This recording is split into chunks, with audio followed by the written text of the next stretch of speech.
O meu entrevistado de hoje será Joel Raganin, que é presidente da ProSoja Goiás. E o tema da nossa entrevista será as consequências sobre a taxação da agropecuária goiana.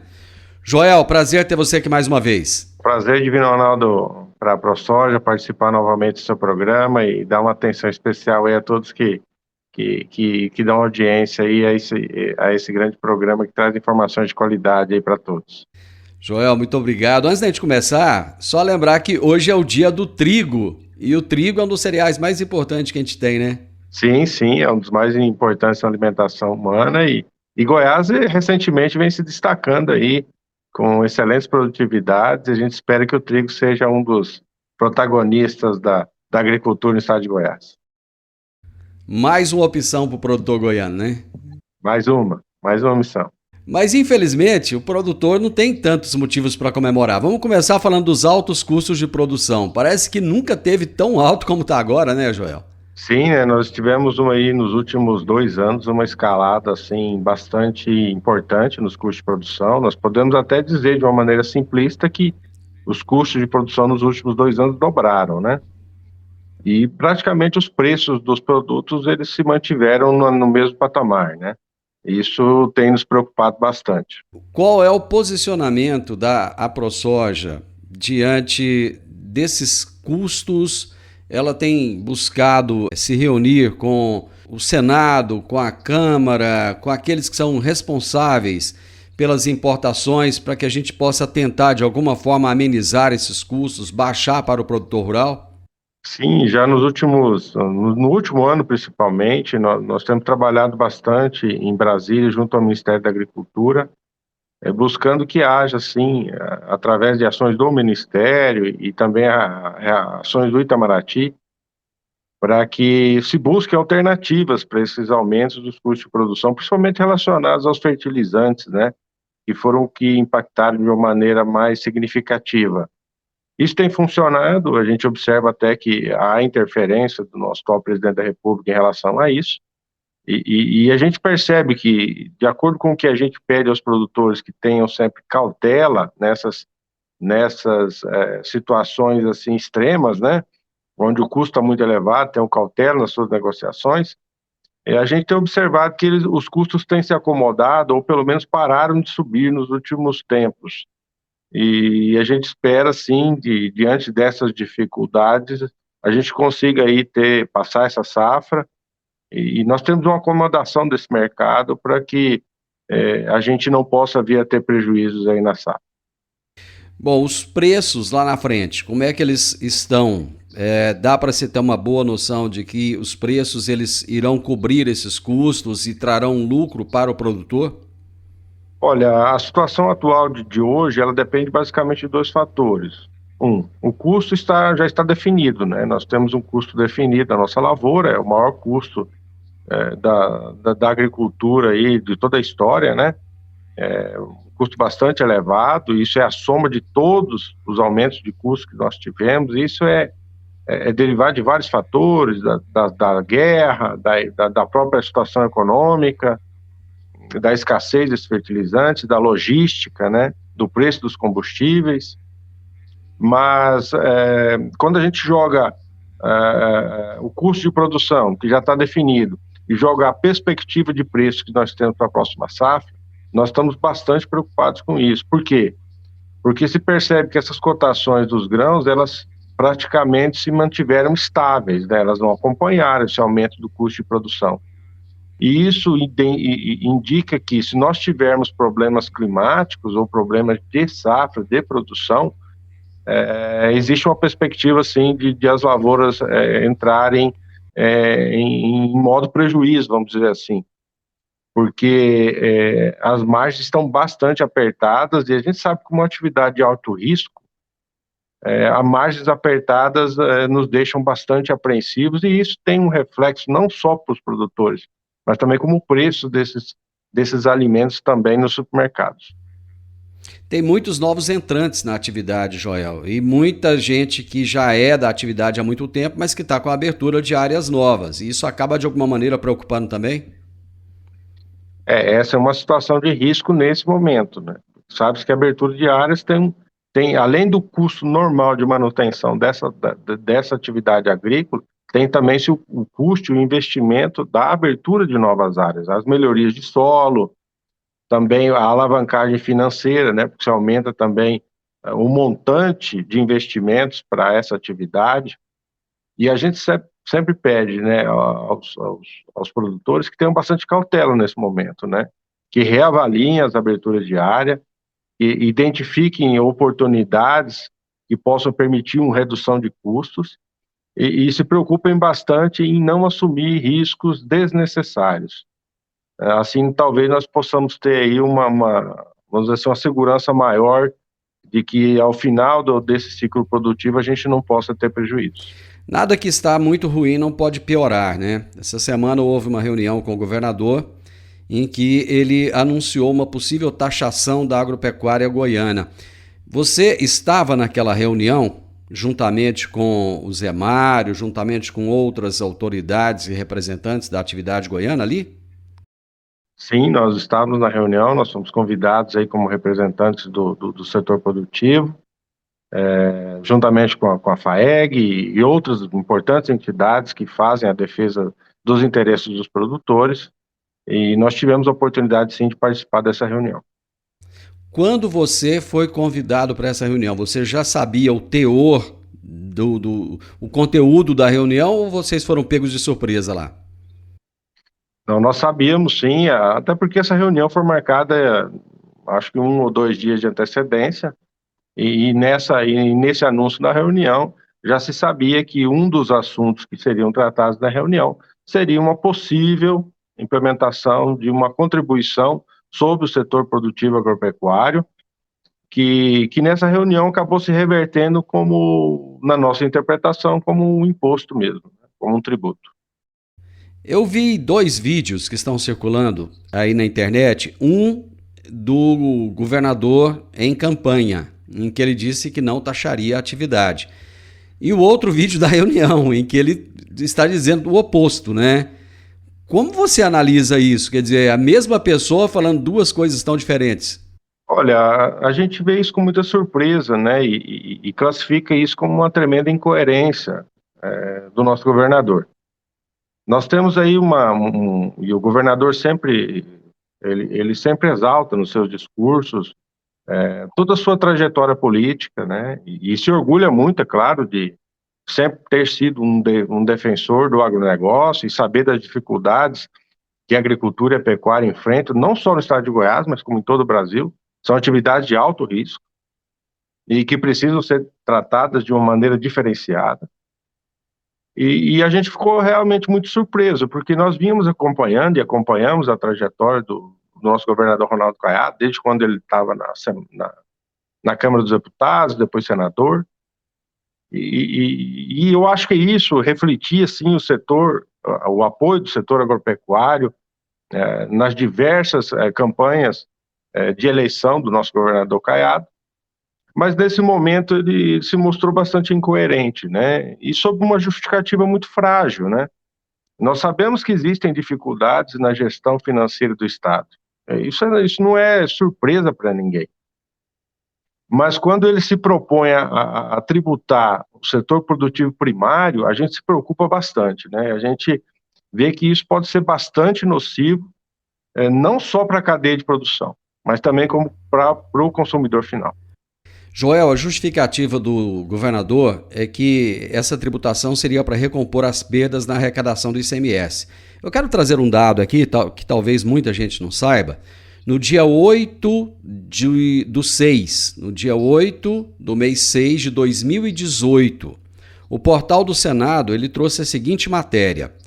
O senador Ronaldo Caiado, do DEM de Goiás, é autor de um projeto que fixa em 12% a cobrança máxima do ICMS incidente no gás de cozinha. Para quem quiser pesquisar, é o PRS 25/2018. E ele disse o seguinte: hoje cada estado define uma alíquota que varia de 17% a 25%. Segundo o Caiado, mais de 1.200.000 famílias passaram a usar o fogão a lenha como alternativa à alta do preço do gás. Inclusive, na época, a deputada Gleisi Hoffmann, do PT, foi contra essa redução do ICMS defendida pelo Caiado. Como é que o Caiado podia, em 2018, enquanto senador, defender uma redução do ICMS e agora ele dizer que essa redução está causando prejuízo ao Estado?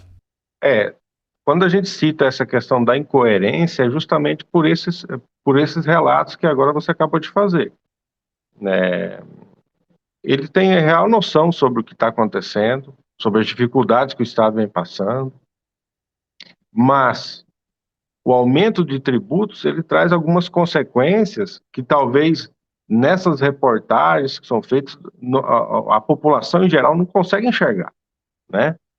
Então, nós não podemos desequilibrar a economia de um Estado taxando o setor A, o setor B, para cobrir esse tipo de situação que está ocorrendo. Houve uma queda de arrecadação, mas espera aí, o Estado está no vermelho ou ele continua tendo um superávit?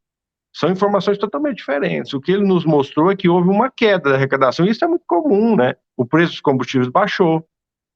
Isso não está explícito lá na argumentação. Então, o que nós precisamos identificar é isso. Nós passamos por um período de pandemia que foi assim avassalador para todo mundo, para todas as pessoas. Não teve aqueles que passaram ilesos em relação a isso. E nesse momento nós deveríamos ter um pouquinho mais de cautela em causar um arroxo fiscal ainda maior, principalmente para o setor primário.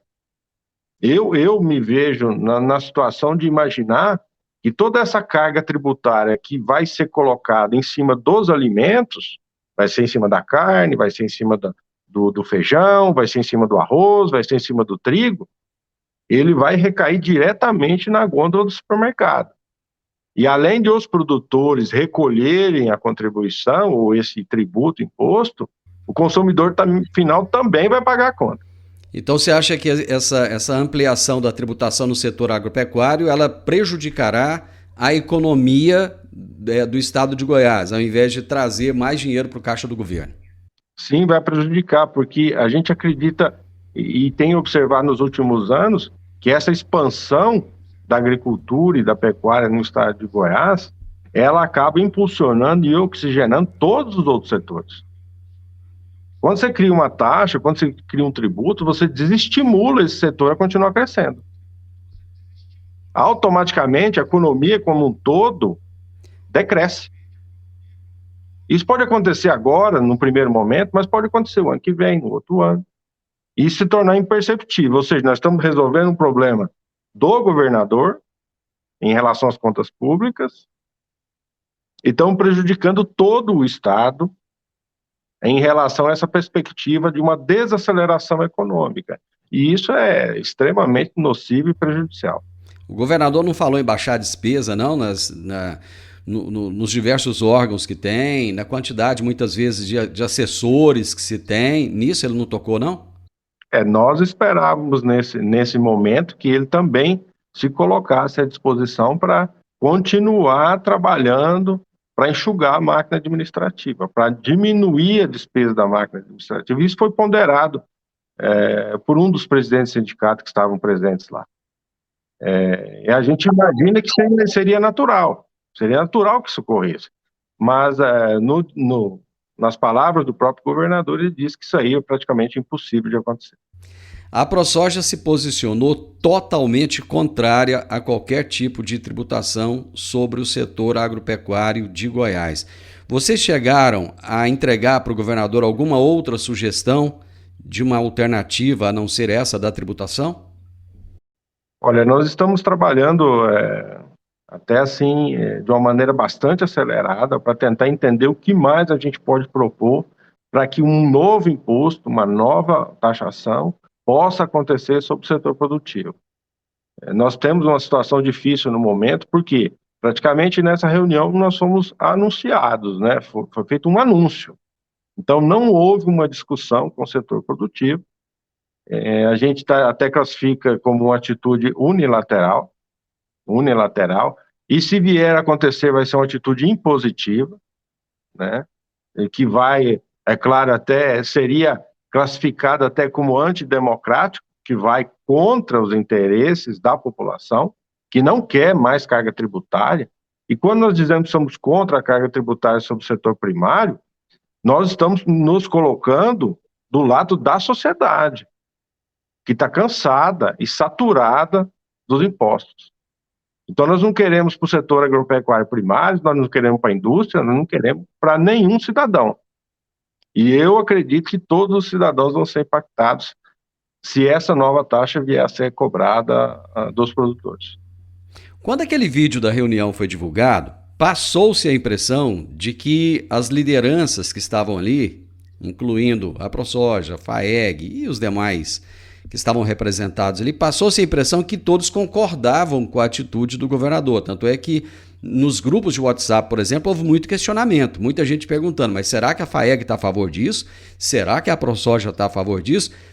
E na sequência, vocês soltaram uma nota, a ProSoja soltou uma nota de repúdio. E lá no final da nota, no último parágrafo, vocês dizem o seguinte: conclamamos os parlamentares goianos da atual legislatura, bem como os eleitos, a repudiarem quaisquer taxações sobre a agropecuária goiana. O presidente da Assembleia Legislativa, o Lissauer Vieira, já se posicionou contra. A deputada federal eleita, Marúcia Boldrin, também já soltou uma nota contra. Vocês estão conversando, enquanto entidade, com essas autoridades para ver a possibilidade de não se votar essa taxação? Nós estamos em conversação bastante intensa, né? Principalmente com o nosso presidente da Alego, o deputado Lissauer, né? Que tem sido bastante equilibrado em suas colocações em relação a esse tema, né? Eu acho que nessa situação da reunião, não se poderia esperar outra reação do setor produtivo, a não ser contra, realmente, essa atitude de criação de novos tributos, né? O que houve é que naquele momento não se tinha detalhes desse projeto, e agora a gente já tem, inclusive, um esboço do decreto, nós já temos isso. E da maneira com que é colocada, é algo que é praticamente inegociável. Nós não podemos aceitar essa forma de penalização do setor produtivo, né? E eu acredito, sim, pelas notas que foram publicadas desde a segunda-feira, repudiando essa ação do governo do estado de Goiás, que existe, sim, um grande alinhamento do setor produtivo em torno da tentativa de, vamos dizer assim, acabar com essa propositura e com essa proposta, e que essa proposta não siga adiante. Joel, não é estranho o fato do governador falar que o estado está quebrado desde o primeiro dia que ele assumiu? Quer dizer, ele assumiu o primeiro mandato com esse discurso de que o estado estava quebrado, inclusive na reforma de rodovias, ele pediu apoio dos produtores rurais, inclusive financeiro, para que se puder, não só dos produtores, mas de entidades, como a Fundepec, por exemplo, que acabou ajudando, né, para fazer os projetos de recapeamento de rodovias, por exemplo, e até de construção de pontes. Depois ele vai para uma reeleição, ainda com o mesmo discurso. Esse estado não vai deixar de estar quebrado, não? Olha, a gente até vê que existiram algumas evoluções muito importantes, né? Acho que a principal de todas foi a renegociação das dívidas do Estado perante a União. Isso deu fôlego para o Estado trabalhar. E a gente também acredita que não é em 4 anos que se resolve a situação nem do Estado, nem de qualquer empresa, nem de qualquer situação delicada. No entanto, é muito, vamos dizer assim, é muito até cruel imaginar que através desse imposto vai se resolver a situação do Estado, que, é claro, não é boa, não é só do Estado de Goiás, não. A maioria dos estados estão em déficit. Agora, existe uma perspectiva muito importante, que nós temos lideranças como nosso governador, e existe uma responsabilidade muito grande dele de resolver esses problemas sem causar outros. E essa é a grande perspectiva que nós temos, né? Nós acreditamos que o problema que será causado com a implementação desse tributo será muito maior do que a situação que o Estado passa nesse momento. E os produtores, o setor produtivo nunca se colocou contrário a ajudar o governo do estado a resolver os problemas, né? A participar de uma forma efetiva e compartilhada da resolução desses problemas que o estado enfrenta. Tanto é que nós apoiamos ao longo de todo o primeiro mandato. Agora, nós não esperávamos que o governador tivesse essa atitude e que vem, é claro, vamos dizer assim, contrária aos anseios do nosso setor. Eu quero aproveitar esse tempo precioso que você está aqui comigo para tratar de alguns outros temas também, rapidamente. Eu gostaria de saber qual é a posição da ProSoja em relação à posição do Supremo Tribunal Federal, que referendou por maioria a decisão cautelar do ministro Luiz Roberto Barroso para que tribunais criem comissões para mediar desocupações coletivas antes de qualquer decisão judicial. Que essas desocupações coletivas a gente pode chamar isso de invasão mesmo de terra. Essa decisão ela pode trazer insegurança jurídica do ponto de vista da ProSoja? Sim, essa decisão foi uma decisão bastante infeliz, né? Porque nós temos uma lei bastante clara em relação à invasão de propriedade no Brasil, e existem até alguns projetos de lei tramitando que estabelecem penalidades ainda maiores para as invasões de propriedade particular, e eu não estou falando só de propriedades rurais, não. Loteamentos urbanos, né? Imóveis que estão desocupados, né? Então, são várias situações onde quem não tem pode invadir, Mas existe uma lei muito clara em relação a isso. No entanto, o que se faz isso é criar flexibilizações para a lei. E essa questão de criar comissões para resolver esses conflitos, isso é algo totalmente inviável, sob o ponto de vista prático, né? Nós já temos um sistema tão burocrático e temos já pessoas que são habilitadas e capacitadas a resolver esses conflitos, e criar um novo mecanismo, isso me traz a situação de que o interesse realmente é que esses conflitos eles perdurem e sejam até intensificados.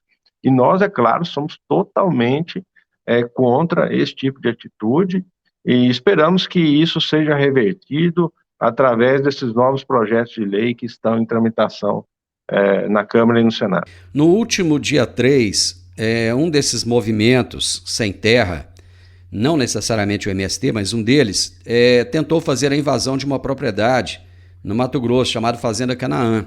E ali, mais de 300 produtores rurais se reuniram, foram para o local juntamente com a Polícia Militar e evitaram a invasão, felizmente de forma pacífica. Você acha que em algum momento podem acontecer confrontos entre invasores e produtores rurais? Olha, nós vemos as atitudes dos produtores rurais como sempre atitudes pacíficas, né, ordeiras, né. Eu não acredito que haja conflitos violentos em relação à desocupação de terras, mas com certeza, se persistir essa ideia da desocupação humanizada e burocrática do processo, a gente acredita que essas invasões, elas vão ser, possibilidades de invasões vão ser monitoradas e com certeza haverá uma reação, sim, dos proprietários de terra, porque, por lei, eles têm o direito às suas propriedades. Agora eu quero a opinião do Joel, produtor rural. Eu não quero a opinião do presidente da ProSoja, não. Caso seja criado o Ministério da Reforma Agrária e João Pedro Stedley seja o ministro da Reforma Agrária, o que você acha disso? Olha, a gente lamenta bastante se isso vier a acontecer, né? Eu acho que é um retrocesso, né? Legal, inclusive, né, em relação a isso. Não existe uma política agrária no Brasil e nos últimos anos houve essa questão da intensificação da distribuição dos títulos de propriedade àqueles que realmente têm direito a esses lotes de terra para trabalhar e tudo mais. E a gente gostaria que isso tivesse uma outra perspectiva, né? Que essas pessoas realmente fossem assentadas em áreas que são devolutas, inclusive em áreas da União, né? Que não estão sendo utilizadas, poderiam ser utilizadas, e que esses produtores eles também recebessem o auxílio do governo para continuar a sua atividade, né? E financiamento, né? Que os produtos que eles produzam tivessem preferência na comercialização, no centro de distribuição, e que houvesse dignidade a essas pessoas que, através do seu trabalho, conseguem a posse dessas terras. Depois da divulgação do relatório das Forças Armadas no dia de ontem, muita gente está se motivando a ir para Brasília, inclusive chamando produtores rurais, convocando até produtores rurais a levarem suas máquinas para a esplanada dos ministérios. O que você acha disso? Olha, a gente vê como legítima, né, o direito de cada cidadão de se manifestar em relação a isso. E existe uma esperança muito grande de que algumas situações que acontecem no Brasil, sejam elas políticas, sejam elas jurídicas, elas possam ser, vamos dizer assim, esclarecidas, né? Porque hoje existe muita desinformação, existe muita indignação. Por quê? Porque existem motivos para isso, né? É um sistema eleitoral, vamos dizer assim, suspeito, né? Vamos dizer assim, né? A gente não tem como provar nada.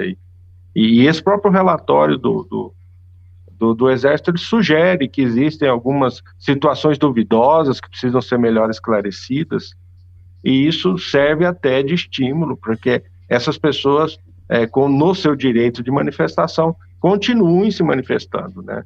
E seria interessante que mais pessoas pudessem, sim, participar desses atos, para que no futuro próximo nós pudéssemos ter um sistema um pouco mais claro e que pudesse trazer segurança, não só segurança eleitoral, mas sim uma segurança social, porque a gente fica muito preocupado com o desenrolar dessas manifestações e também fica muito preocupado com a forma que o Brasil vai ser governado nos próximos anos.